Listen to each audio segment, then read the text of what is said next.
രാഹുൽ ഗാന്ധി നയിക്കുന്ന ഭാരത് ജോഡോ ന്യായ യാത്രയ്ക്ക് മണിപ്പൂരിൽ തുടക്കമായി. തൗബാലിലെ മൈതാനത്ത് കോൺഗ്രസ് അധ്യക്ഷൻ മല്ലികാർജുൻ ഖാർഗെ യാത്ര ഫ്ളാഗ് ഓഫ് ചെയ്തു.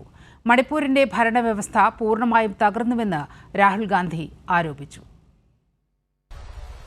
मणिपुर बीजेपी की जो राजनीति है, बीजेपी की नफरत, आरएसएस की नफरत, उनका जो दृष्टिकोण है, उस विचारधारा का मणिपुर एक चिन्ह है.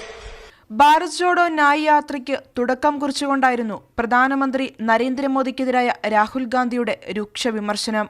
ബിജെപിക്കും മോദിക്കും മണിപ്പൂർ ഇന്ത്യയുടെ ഭാഗമല്ലെന്ന് പറഞ്ഞ രാഹുൽ പ്രധാനമന്ത്രി ഇതുവരെ മണിപ്പൂർ സന്ദർശിക്കാത്തത് അപമാനകരമെന്നും വിമർശിച്ചു.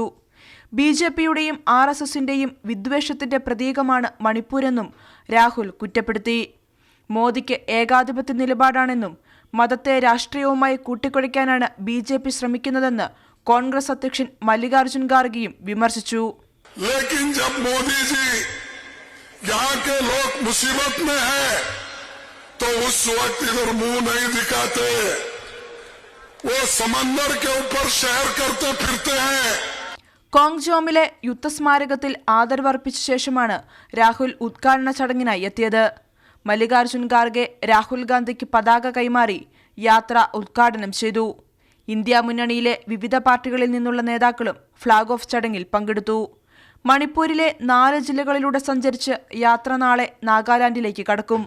67 ദിവസം നീളുന്ന യാത്ര 15 സംസ്ഥാനങ്ങളിലെ 110 ജില്ലകളിലൂടെ കടന്നുപോകും. കൈരളി ന്യൂസ്, ദില്ലി.